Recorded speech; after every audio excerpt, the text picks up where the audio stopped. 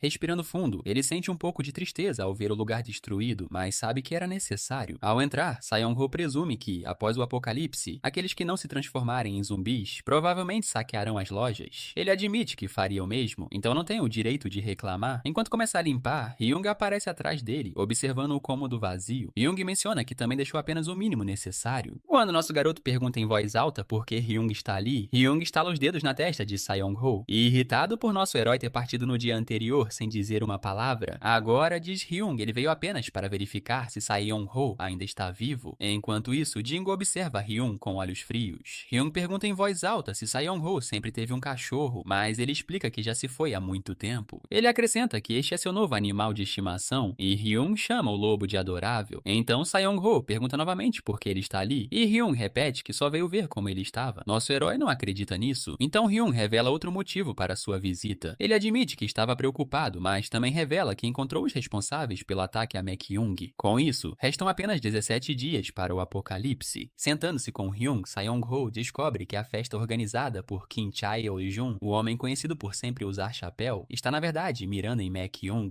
Hyung também menciona que o guincho de quem nosso herói não gosta também está envolvido na festa. Ele aponta para as montanhas à frente e pergunta se a área perto da base da montanha é onde a reconstrução parou, acrescentando que o esconderijo deles fica ali. No entanto, nosso protagonista está curioso para saber como Hyung conseguiu descobrir tudo isso, e Hyung explica que as pistas simplesmente se encaixaram. Ele afirma que Han Jin-seong, aquele que consegue levitar, havia aparecido recentemente em um programa de variedades, e Hyung o convidou diretamente. Han Jin revelou que já havia se encontrado com o grupo de Chaeol-jun antes, mas todos os membros eram desagradáveis. Então Han Jin se recusou a ficar com eles devido às personalidades conflitantes. Após o que aconteceu com Maekhyung, todas as integrantes femininas começaram a deixar o grupo. Quando questionadas sobre a saída, essas mulheres disseram apenas que receberam ofertas de outros grupos de despertadores. Hyung pede a opinião de Seong-ho e nosso herói responde que, ao contrário de Maekhyung, as outras integrantes devem ter sido enganadas para entrar no grupo. Hyung então revela repentinamente que o grupo agora tem apenas 4 membros, incluindo ele mesmo. Essa revelação deixa nosso rapaz atônito, pois ele se lembra de que havia 20 membros apenas alguns dias antes. Hyung não dá mais detalhes, mas sabe que agora o grupo tem apenas 2 despertadores. Seong-ho tenta assimilar a informação, lembrando-se de que eles fizeram favores para as integrantes que ainda assim decidiram sair. Mesmo assim, Hyung permanece calmo, dizendo ao nosso protagonista que as coisas são assim mesmo. Aquelas pessoas estavam apenas pensando em si mesmas. Além disso, Hyung diz estar preocupado com a pequena Ji-yoon, debatendo se deve ou não entrar em contato com sua ex-esposa. Nosso garoto mantém a expressão séria, ciente de que suas situações não são as mesmas, e quer saber se seu próprio raciocínio está correto. Ele quer perguntar a Hyung algo que o preocupa. Nosso protagonista se pergunta se o apocalipse realmente acontecer e as pessoas começarem a ameaçar Hyung, o que ele faria? Antes que possa terminar, Hyung o interrompe, insistindo que não hesitaria em matá-los. Hyung diz que tem um princípio contra ferir os outros, mas em um desastre sem lei, não haveria outra escolha. Ele acredita que, em tempos assim, não há espaço para o mal sobreviver. Então, Hyung pergunta curioso por que Seong-ho faria tal pergunta, notando que não parece ser algo típico dele. Nosso garoto não dá uma resposta concreta, e nesse instante alguém grita por socorro. O som vem do celular do nosso herói. Hyung se pergunta se é o som de uma criança perdida, mas Seong-ho consulta o mapa e pede a Hyung que cuide de Jingo por um tempo. Em outro lugar, Mi-kyung está cercada por bandidos e parece ter enviado um sinal de socorro. O guincho, An In-hak, pergunta sarcasticamente a Mi-kyung por que ela está causando toda essa confusão, exigindo que ela desça. Em resposta, Mi-kyung fica na beira de um telhado gritando que já se recusou, mas eles continuaram a persegui-la. Ela exige saber por que estão fazendo isso. An In-hak a incentiva a reconsiderar, mas Kim Cheol e Ma Jong-in se adiantam, insistindo em resolver as coisas do jeito deles e apontando que, como estão em uma área de revitalização urbana, ninguém virá resgatar Mi-kyung.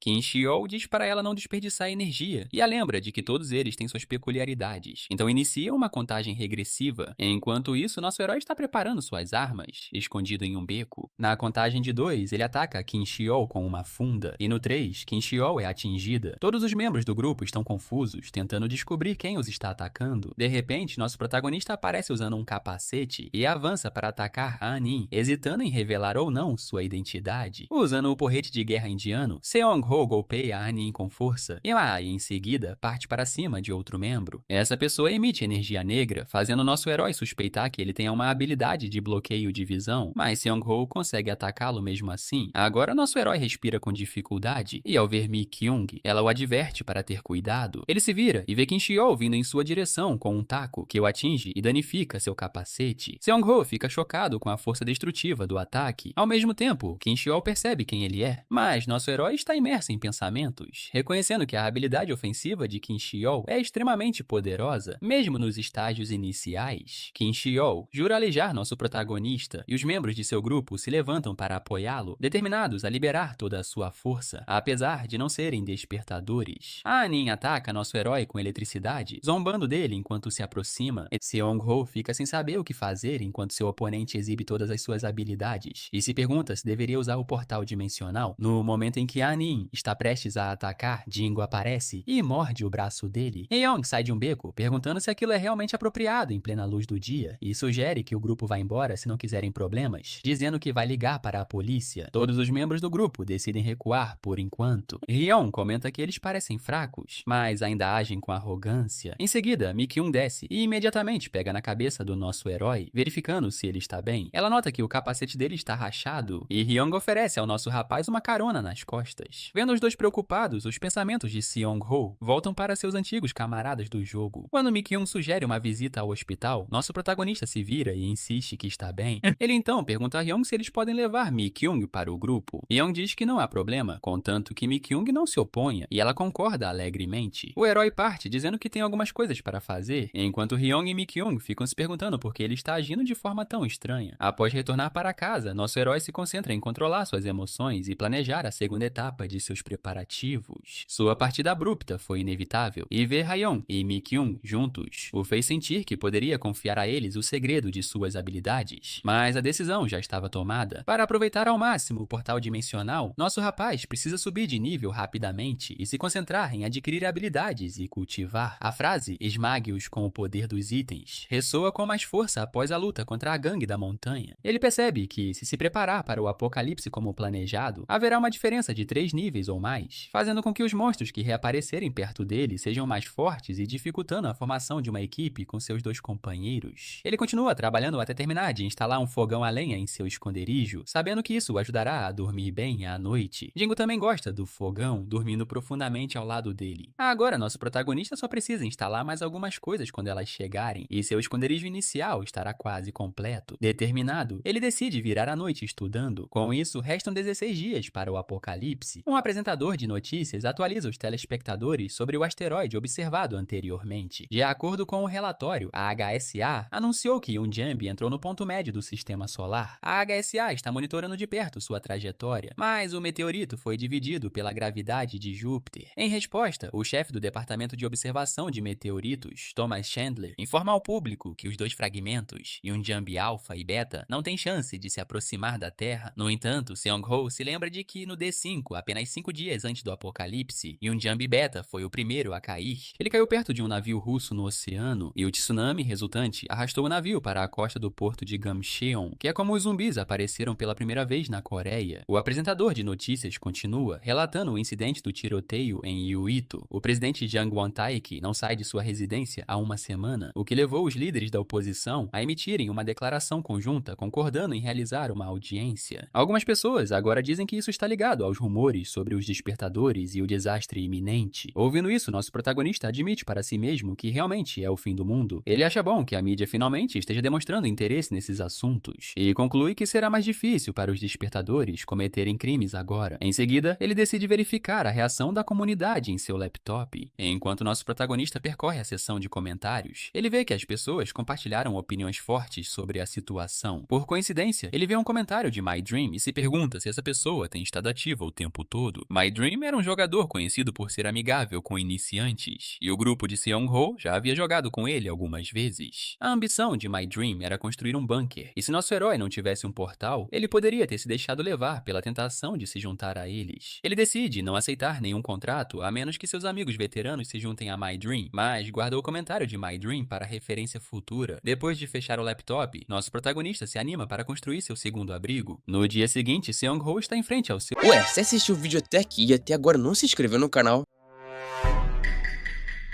Que isso, mané, você tá vacilando, hein? Bora, meu filho, se inscreve aí, vai me deixar muito felizinho, hein?